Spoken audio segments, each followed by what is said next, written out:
Hola, feliz día.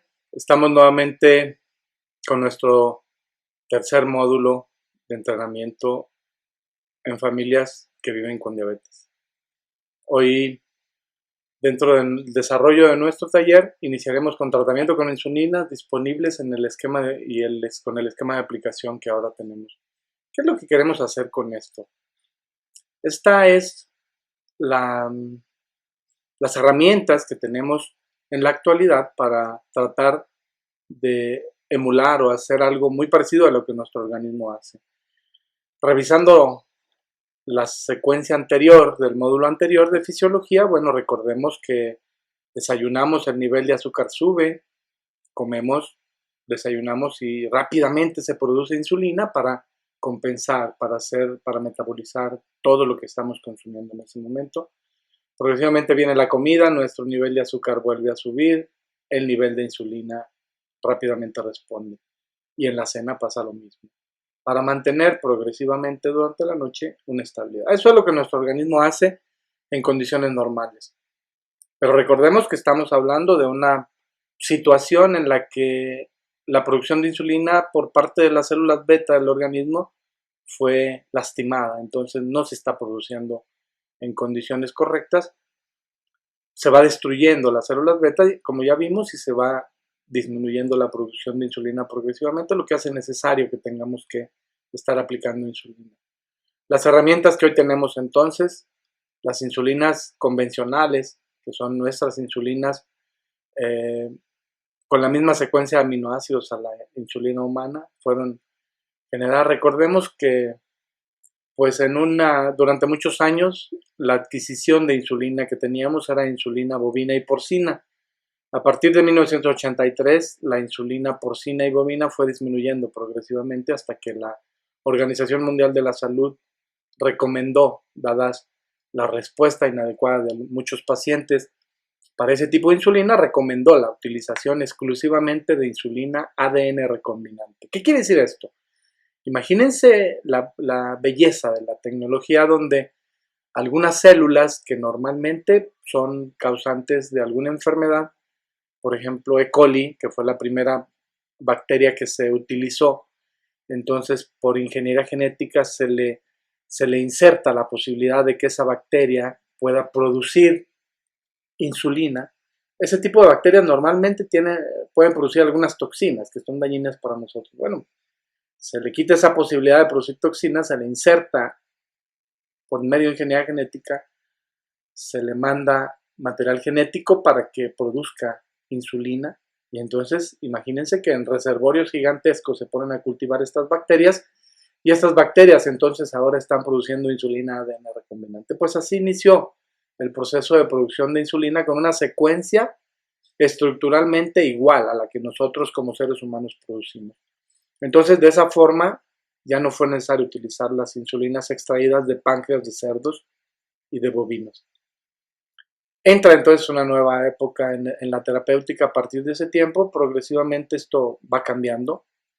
Y bueno, a las insulinas que en la actualidad estamos utilizando, más son los análogos de insulina. ¿Qué quiere decir un análogo? Pues bueno, es una insulina que se parece mucho a la insulina humana, pero tiene algunas modificaciones en la estructura, como vemos ahí en la imagen de la derecha, y esas modificaciones le da alguna modificación en el perfil farmacológico que tiene, en el tiempo de inicio de acción, en la actividad que va a tener, en la vida media que va a tener, es el tiempo en el que la insulina va a estar actuando dentro del organismo, que es lo que nos toca revisar en este módulo. Entonces, iremos progresivamente viendo algunas de las características de cada una de las insulinas con las que hoy contamos para la terapéutica, y después ensamblaremos en forma más adecuada cómo es entonces la terapia para cada uno de estos pacientes que hoy viven con diabetes. Entonces, en este sentido tenemos la insulina que son con estructura humana, aunque no sean extraídas de humanos, son producidas en laboratorios gigantescos. Insulina regular o insulina R, que ustedes la podrán identificar, que es un frasco con una insulina transparente, y la insulina NPH, protamina, donde esta insulina, si ustedes la ven en el frasco, es con características lechosas. Por algunas características importantes de estas insulinas, por la vida media, por el tiempo de acción que tiene, por el pico máximo de acción. Son insulinas que en la actualidad realmente poco utilizamos. Nosotros en nuestra asociación realmente tenemos ya muchos años, desde que ya tenemos integrados los análogos, que no las usamos, por el alto riesgo de algunas complicaciones como hipoglucemia. La hipoglucemia es un elemento que revisaremos en alguno de los módulos, pero para que vayan teniendo algún antecedente, hipoglucemia significa bajo nivel de azúcar y significa pérdida del estado de despierto o crisis convulsivas que pueden condicionar un fracaso en ese momento de las actividades que el ser humano está haciendo. Entonces, imaginemos a alguien que está conduciendo y que de pronto hace una hipoglucemia en un momento, se desconecta y tiene un accidente que puede ser fatal. Son algunas de las situaciones por las que en la actualidad nosotros en nuestra asociación no utilizamos insulina regular y NPH. Los análogos de acción ultra rápida son aquellos que vamos a aplicar preprandial, como lo vamos a ir revisando progresivamente, quiere decir, lo vamos a aplicar antes de cada comida, con algunas modalidades que iremos aprendiendo en los siguientes módulos también. Contamos con 3 de estas, Lispro, Aspart, Glulicina. Y las insulinas que tenemos en la actualidad de acción prolongada, donde contamos con Glargina, Detemir y Degludec, con algunas variantes de cada una de ellas que iremos revisando, pero que también las utilizaremos entonces como insulina de acción basal. Entonces vayan familiarizándose con este tipo de términos, preprandial o prandial e insulina basal. Son 2 términos que tenemos que ir revisando. Existen en el mercado que básicamente lo presentamos para que no las confundan, porque de pronto en algunas instituciones nos confunden insulina premezclas. NPH con regular es la insulina humana que habíamos comentado, de la cual no hablaremos, y algunas mezclas de análogos donde está localizada Lispro con protamina, por ejemplo, donde encontramos 75-25 como la Mix 25. Es muy importante cuando se utilice alguna de las insulinas ver que sea las características de la insulina y que sea transparente si es que estamos frente a una insulina basal bolo, como iremos revisando progresivamente. Existen algunas otras combinaciones como lispoprotamina 50-50 o Aspart protamina 70-30 o Degludec Aspart 70-30, que en general para este concepto, solo para este concepto que hoy estamos manejando de manejo de pacientes con diabetes tipo 1, realmente no debieran ser utilizados. Depende mucho del médico que esté a cargo de los pacientes, pero en general no es algo recomendado para los fines que nosotros vamos a seguir en nuestro proceso de entrenamiento, porque tenemos un entrenamiento que va a terminar siendo muy intensivo para tratar de alcanzar los mejores resultados en el seguimiento de nuestros pacientes. Entonces, las insulinas basales podría ser insulina NPH, que ya habíamos comentado que nosotros no la recomendamos ya.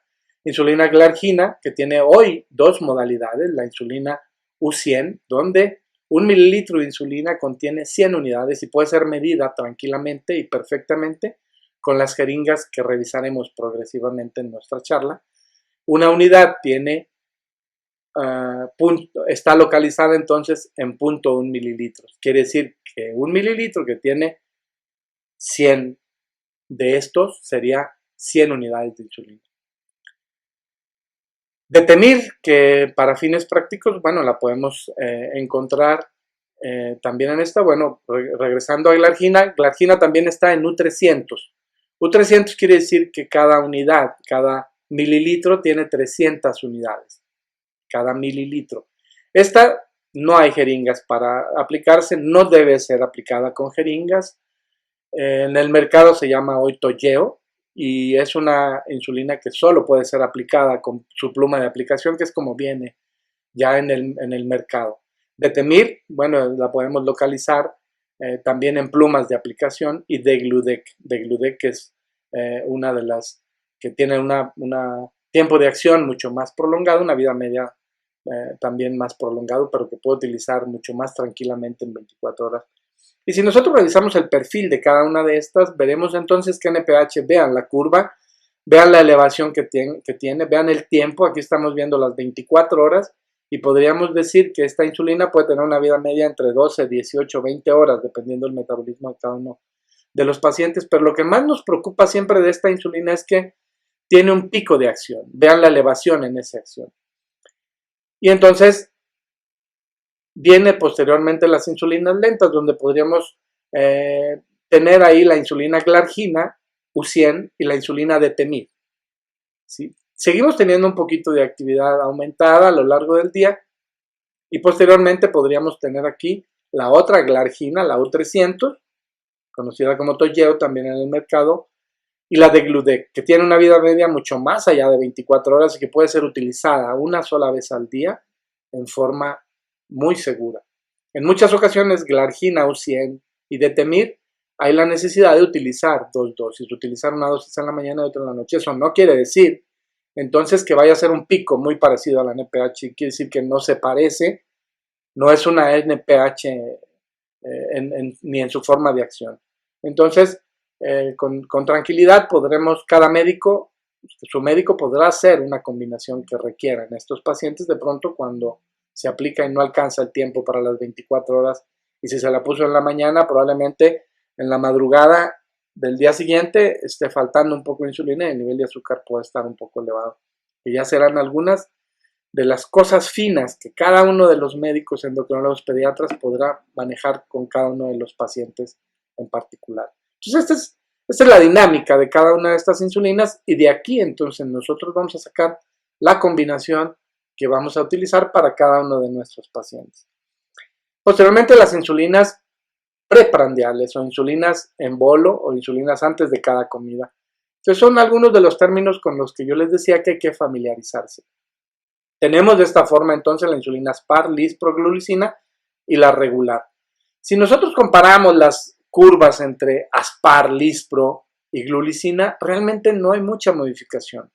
Son muy seguras para ser aplicadas. Su tiempo de inicio de acción es más o menos entre alrededor de los 5 minutos y en 15 minutos ya tiene el pico máximo de acción. Y la vida activa más importante está entre 2 horas y media, probablemente 3 horas, pero su vida media completa está hasta 4 o 6 horas. Entonces, son bastante seguras para su utilización y aquí podemos ver la regular, que es una insulina que ya hemos comentado algo de ella y que, bueno, tiene algunas aseveraciones que tenemos que hacer y que cuando se aplica su tiempo de inicio de acción puede tardarse hasta 30 a 45 minutos. Eso quiere decir que cuando esto se utiliza, debe, por necesidad, aplicarse primero la insulina y media hora después el paciente comenzar a consumir sus alimentos. Es algo complicado el tener que utilizar este tipo de insulina, entonces es por eso que ya realmente poco la estamos utilizando. Pero vean ahí el tiempo de acción. El tiempo de acción se prolonga y puede durar hasta 6 a 10 horas. El tiempo de acción muy importante, entre 4 y 6 horas, y eso colocaría entonces a un paciente, imagínense que se lo aplique a las 8 de la mañana y para las 12 del mediodía todavía tiene una concentración muy importante de insulina. Eso le condicionaría el riesgo entonces de hacer una hipoglucemia. Eso indica que estos pacientes, cuando son utilizados con una combinación de NPH irregular, deban utilizar una colación unas horas después de haberse aplicado la combinación de insulina. Entonces, nos quedaremos progresivamente con el resto de las insulinas. Haremos una descripción ya no de estas, pensando en que pues son insulinas que ponen en riesgo a nuestros pacientes por la alta incidencia de hipoglucemia, así que en lo particular recomendamos en lo sucesivo tratar de no utilizarlas en los pacientes. Estas son las jeringas que comentábamos, que en la actualidad, con las que contamos en la actualidad y que con la que podemos aplicar la insulina y podemos encontrar insulinas de 1 mililitro. En la parte baja podremos ver 1 mililitro son 100 unidades. Cada rayita que tiene entonces es una décima de unidad, son 0.1 mililitros. Entonces cada décima de unidad, cada centésima de unidad, cada décima está graduada en 10, 20, 30, 40, 50, 60 y 100, no hasta 100. En este sentido, entonces, cada rayita, cada espacio entre el 10 y el 20 tiene 5 rayitas.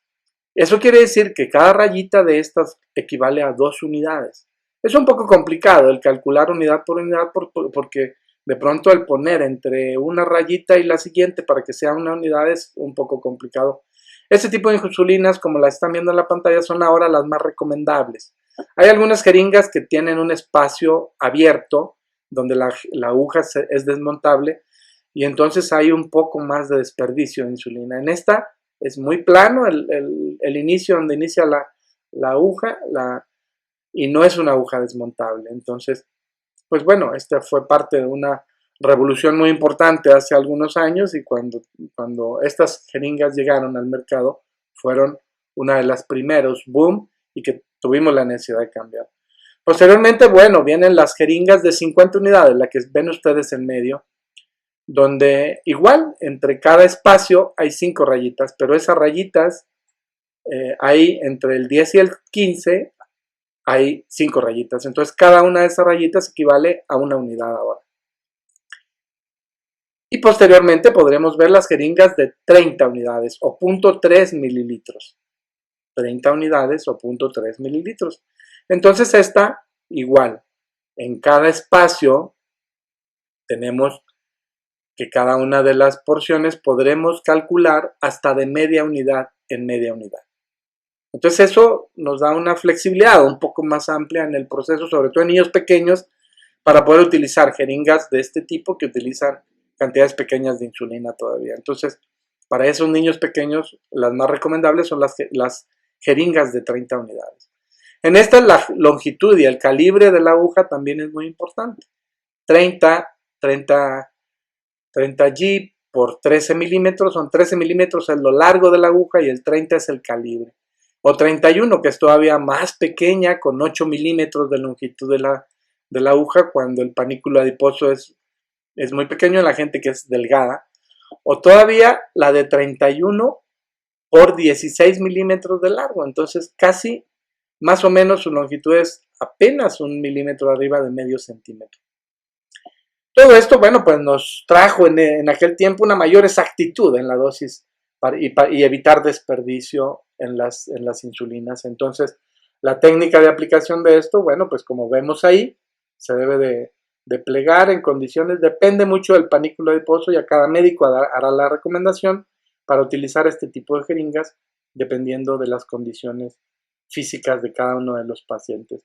Y en términos generales, pues esta es la forma de aplicación ya.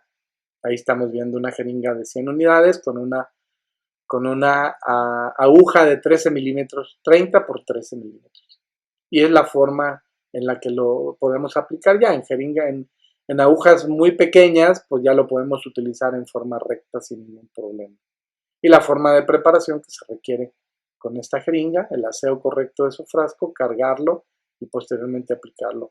Obviamente cuando estas jeringas, cuando estas insulinas están en frasco, como lo estamos viendo ahí, pues requiere un mecanismo de transporte mucho más cuidadoso en ese sentido.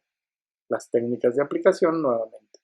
Bueno, pero también tenemos las plumas de aplicación, cada una de las marcas de los laboratorios que comercializan estas insulinas tiene su pluma de aplicación en particular. En la actualidad, bueno, pues ya casi todas vienen en plumas desechables. Una vez que la pluma se termina, tiene que ser desechada y comprar y utilizar una nueva. Salvo la primera, que es Lispro, existen todavía algunas recargables donde se venden los cartuchos y la pluma, bueno, pues es una pluma más resistente y que solamente se tiene que cambiar el cartucho. Estas plumas deben de ser acompañadas con agujas cortas, son agujas de 4 milímetros ahora y bueno, se reduce el riesgo de inyecciones muy profundas. Estas agujitas, como estamos viendo ahí, tienen un capuchón, un protector externo de la aguja, todavía tiene un protector interno de la aguja y posteriormente la aguja se pone como si fuera una pequeña tuerca ahí en el extremo de la pluma y es así como se aplica. Es muy precisa, son portátiles, tienen algunas propiedades térmicas, entonces pues realmente no requiere las hieleras tan grandes que utilizamos luego con los frascos de aplicación. Hay de diferentes escalas, hay algunas que calculan como las que son de Lispro, por ejemplo, que son de cartuchos. Ahí tenemos una presentación donde se utilizan de media unidad en media unidad. Entonces simplemente se le va dando vuelta y va haciendo los clics y se calcula en forma mucho más exacta. Son dispositivos que parecen una pluma, son discretos, se pueden transportar sin necesidad de refrigerarse. Algunos de ellos existen ahora unos transportadores donde tienen algunos bloques de hielo donde se pueden conservar en forma muy adecuada. Y bueno, pues es una buena opción, sobre todo con personas que tienen una discapacidad visual o que tienen dificultades en sus extremidades con artritis para la movilidad de sus dedos. Entonces no se tiene que calcular con la aguja, entonces nada más simplemente con los clics, porque se escuchan además los clics y se ve cómo va avanzando en cada una de las lesiones, pero quien no puede observarlos en forma adecuada, con el ruido va calculando los clics que se va a aplicar. Son una buena alternativa para ese tipo de pacientes, entonces simplemente se le quita el protector, se comienza a colocar y ya se calcula la dosis y se aplica. Ahí podemos ver cómo tiene una zona donde se va midiendo la cantidad de insulina que le vamos a aplicar y se aplica. Esta la tenemos, está en presentaciones, como ya vimos, para todas las insulinas. Entonces habría que hacer cómo vamos a hacer las combinaciones de esto. Vamos a iniciar con insulina Lispro, que fue el primer análogo de insulina. ¿Qué quiere decir análogo? Pues que se parece a la insulina humana, pero ya no lo es. Ya no lo es porque tiene algunas pequeñas diferencias. Y esta en particular se llama Lispro porque tiene una modificación en la posición 28-29 de la cadena beta de lisina por prolina. Fue iniciada su comercialización en 1996. Esta es muy significativa para mí porque pues nacimos juntos vía la endocrinología pediátrica. Yo fui aceptado en el Hospital Infantil de México Federico Gómez para estudiar endocrinología pediátrica en este año, 1996. Entonces me tocó crecer con ella. Es una de la insulina que pues vamos creciendo en el proceso. Y bueno, es producida por ADN recombinante, como ya les decía yo, que se le inserta y es producida en E. coli, específicamente, que fue la primera. Es comercializada por el laboratorio Eli Lilly. Hay algunas, esas son las modificaciones que tiene. Y bueno, el mecanismo de acción de esta es de acción muy rápida, como ya lo vimos en aquella gráfica que vimos. Imagínense, viene la inyección, se aplica y rápidamente el nivel de insulina va a hacer su efecto. Puede ser aplicada inmediatamente, 5 minutos antes de que vaya a empezar a comer o inmediatamente antes de comer, dependiendo de las condiciones en las que el paciente esté, que iremos revisando progresivamente en estas secuencias.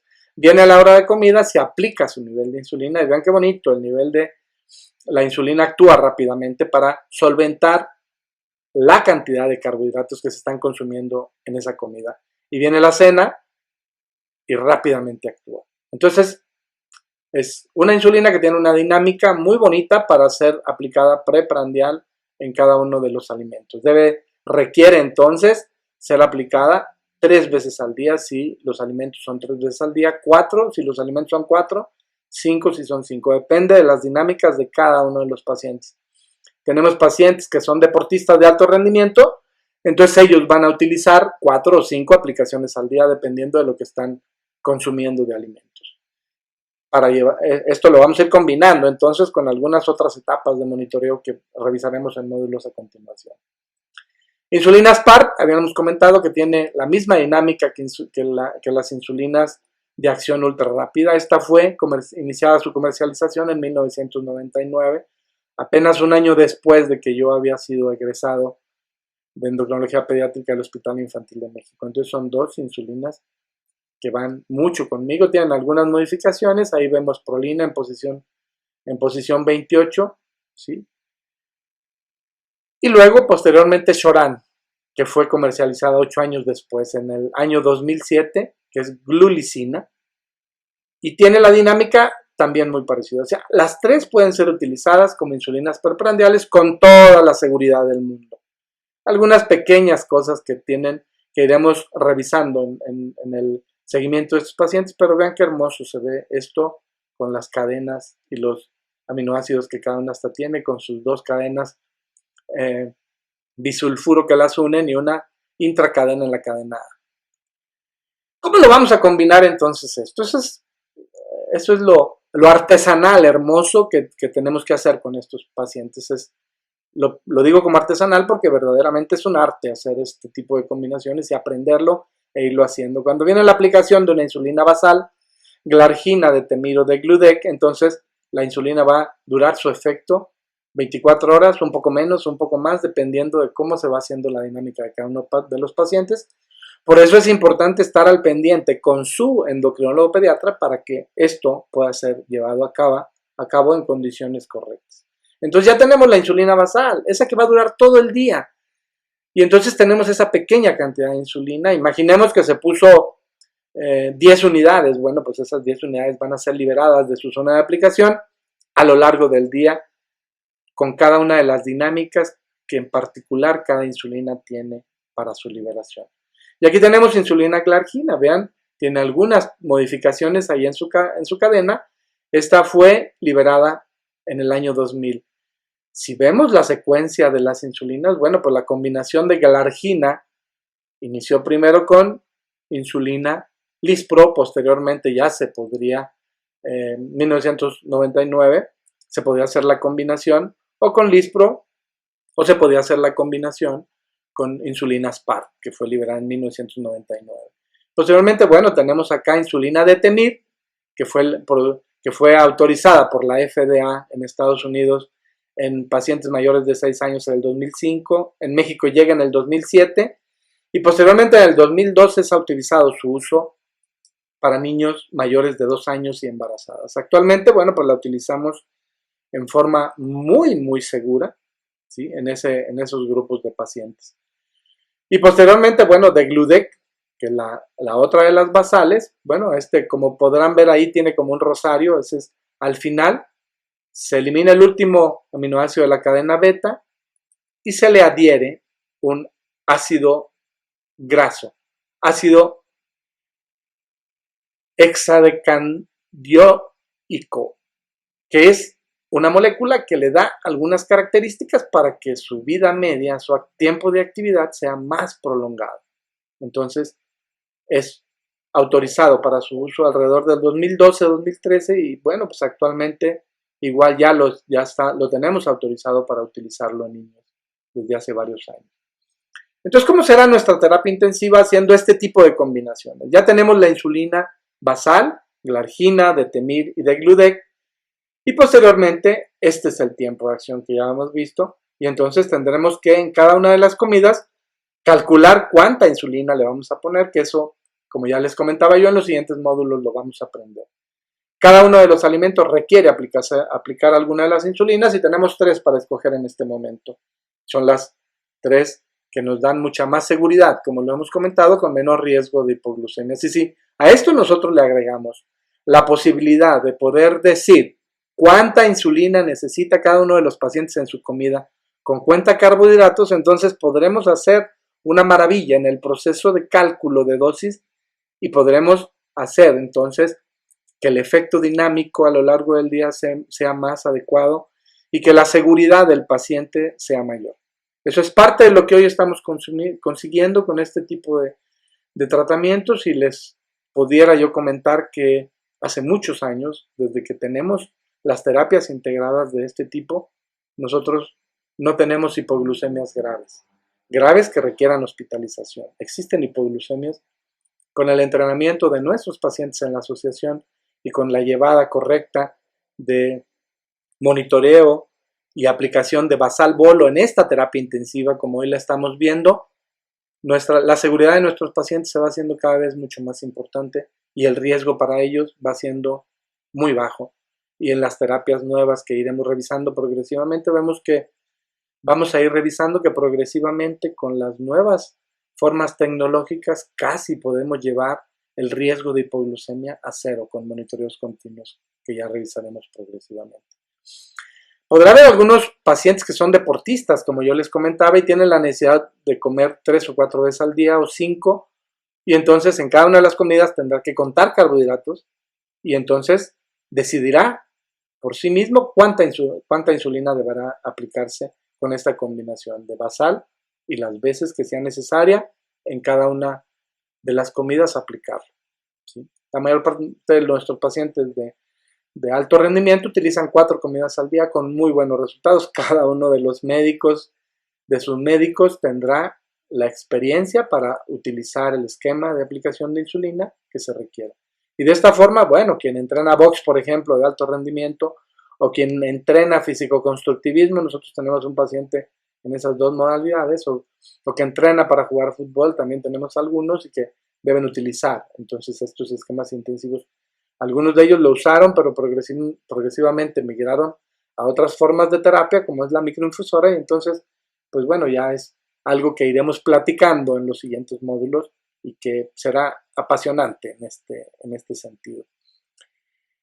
Aún con este esquema, aún aplicando basal bolo, aún con el esquema intensivo, tenemos una gran variabilidad glucémica entre los pacientes y los colocamos en, todavía sigue habiendo tiempos prolongados en los que se encuentra su nivel de azúcar alto, con riesgos todavía de tener hipoglucemias. Cuando los pacientes están monitoreándose en forma continua o en forma frecuente más que continua, en forma frecuente su nivel de glucosa antes y 2 horas después de los, como ya lo veremos en el siguiente módulo, entonces pues el riesgo de hipoglucemia o la hipoglucemia será captada en algún momento muy importante donde no exista todavía alguna complicación grave y entonces podrá ser recuperada en forma rápida.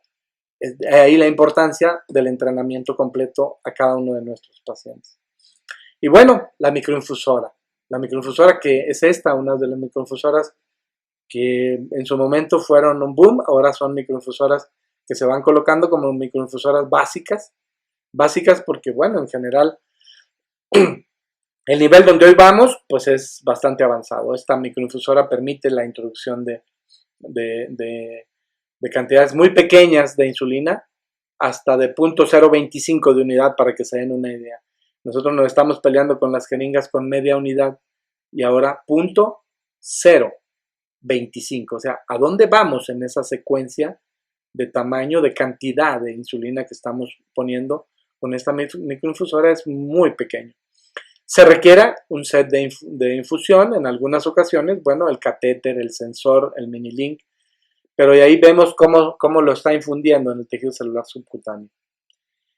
Muchas de estas microinfusoras aún siguen teniendo algo de variabilidad glucémica que revisaremos en módulos posteriores, cómo ha avanzado esto y cómo podremos en un futuro establecer un control mucho más estricto de estos pacientes. Entonces, estas microinfusoras nos dan la oportunidad, cuando tienen un monitoreo continuo, de que nosotros a distancia podamos bajar estas gráficas, y ahí vemos aún en estos pacientes la gran variabilidad glucémica. Cada una de esas líneas se sale de la línea verde. Ahí ven ustedes la línea verde, que del lado derecho podrán ver que está entre 70 y 140 y que pues sube y se mantiene alto todavía en tiempos muy importantes. En la actualidad revisaremos las maravillas donde hoy vamos en las microinfusoras y que nos mantienen acercar mucho el nivel en el que vamos y que nos permitirá entonces hacer nuevas aceleraciones en este sentido.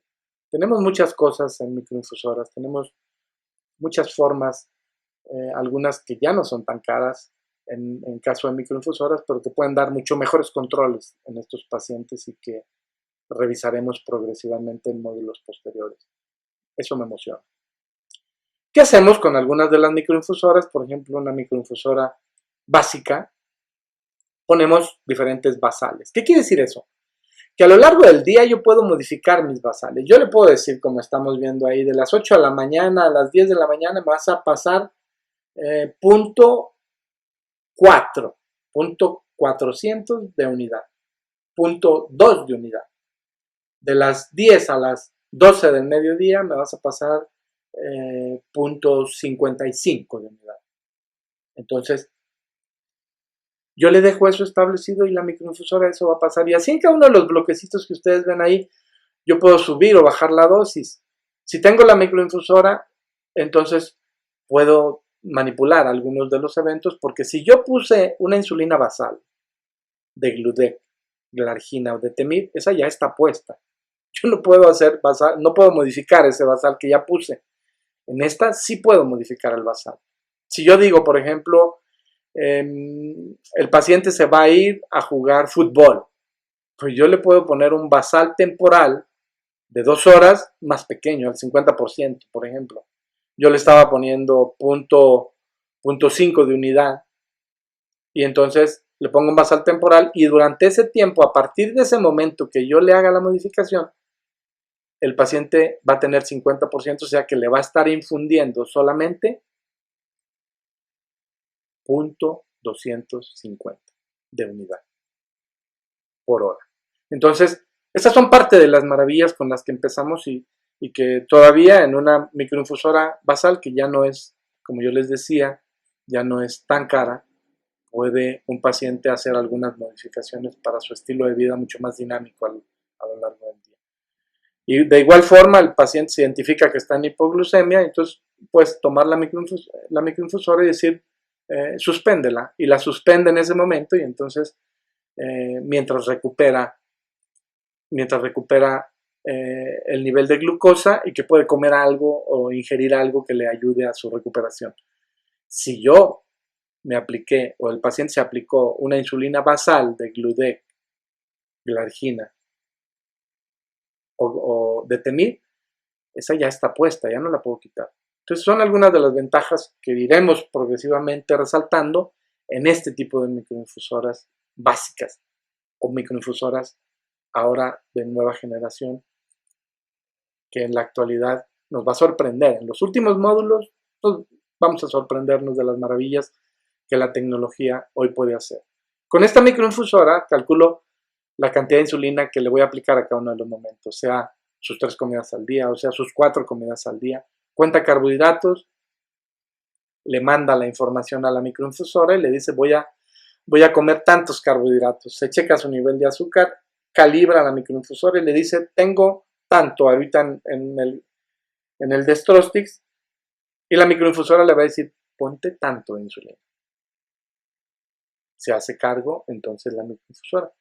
La microinfusora tiene algunas otras memorias, y entonces imaginemos que un paciente se aplicó insulina para la comida a las 2 de la tarde y de pronto identifica que a las 4 de la tarde está con un nivel alto, digamos 300.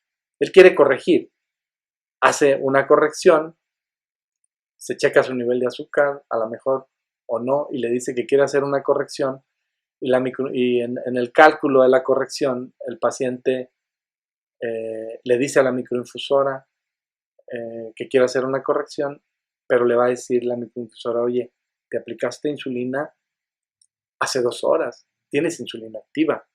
Entonces, cuando un nivel de 300 pudiera hacer una corrección muy significativa, la microinfusora le va a decir, pero tienes todavía tanto de insulina activa, entonces yo te recomiendo que mejor solamente te pongas tanto, una cantidad menor, porque tiene todavía insulina actuando de la que se puso hace 2 horas. Recordemos que la insulina tiene una vida media hasta de 4 horas, y de pronto nosotros programamos la microinfusora en ese sentido. Entonces, son parte de las maravillas que inician en esto y que nos irá sorprendiendo en el transcurso del día. Una cosa importante, como yo les decía, la microinfusora solo utiliza insulina de acción rápida, porque va a actuar en ese tiempo. La vida media, el tiempo de acción de la insulina Aspar, lispro-glulicina sigue siendo la misma. ¿Sí? Se infunde un bolo, porque también la microinfusora puede mandar un bolo así manual en ese momento. Se infunde el bolo y entonces va a tardar sus 5 minutos en hacer efecto, va a alcanzar su pico máximo en 15 minutos y su vida media sigue siendo la misma que habíamos comentado previamente, entre 4 y 6 horas, con un pico máximo de acción a las 2 horas. Entonces, inician las maravillas dentro del proceso. Si esta microinfusora está conectada para el monitoreo continuo, entonces nos puede mandar imágenes que nosotros vamos a poder bajar a distancia y que podemos analizar en nuestros pacientes qué cosas están pasando. Este es el set de infusión completo nuevamente. Del lado derecho, ahí en D y C, pues podrán tener el sensor y el mini-link, que es el que está mandando la información a la microinfusora. Donde está la A, ahí aparecerá el nivel de azúcar en el que se encuentra ese paciente en cada momento. Y el B, pues es el catéter que va a estar mandando la insulina. Ese se inserta ahí en la piel, como lo volvemos a ver otra vez. De tal forma que si el paciente tiene un monitoreo continuo, podrá subirlo en el CareLink, y entonces si el paciente está en Sinaloa, como sucede en nuestra asociación, donde tenemos brazos en Culiacán y Mazatlán, y entonces sube su información y yo la puedo revisar tranquilamente, está haciendo su monitoreo, yo la puedo revisar en Durango. Y entonces puedo bajar los datos y puedo darle algunas recomendaciones de la forma de tratamiento que se va a hacer. Hoy con la tecnología podemos hacerlo en videollamada y entonces en algunas de las consultas esto se lleva a cabo en forma mucho más dinámica habitualmente. En la actualidad, entonces, tenemos algunas otras formas de microinfusora, algunas responsabilidades que los pacientes tienen para la microinfusora ahora la más nueva, 670G, introducción de los valores de glucosa, como yo les decía, con mediciones capilares con un glucómetro. Ya algunos ya tienen un glucómetro que ya no le tiene uno que mandar, que teclear la información a la microinfusora, simplemente se envía por Bluetooth y la pesca sin ningún problema. La introducción de información de glucosa en sangre, el conteo de carbohidratos de lo que va a comer y entonces la microinfusora va a ayudar a decidir cuánta insulina se va a aplicar. Debe aprender a llevar sus dispositivos estos pacientes, mantenerlos cargados siempre. La microinfusora requiere sus pilas, requiere estar cargando de insulina el reservorio para que siempre traiga insulina. Y bueno, pues tenerlas adheridas correctamente, sobre todo los que son deportistas, son algunas de las responsabilidades. Este es nuestro módulo de insulinas. Así funcionan las insulinas. Cada uno de los médicos endocrinólogos que los vean tomará algunas decisiones. No es conveniente que los pacientes sean vigilados por ellos mismos. Si requiere el seguimiento longitudinal, y lo veremos progresivamente en nuestros módulos, requiere el acompañamiento por su médico. El médico es el que debe ser el responsable de su seguimiento y de su entrenamiento. Esta es una ayuda para que los pacientes tengan mejor conciencia de lo que están haciendo y que puedan llevar mucho más adecuadamente el seguimiento de la mano de su endocrinólogo pediatra aquí en la tierra y de Dios allá en el cielo. Dios nos bendiga.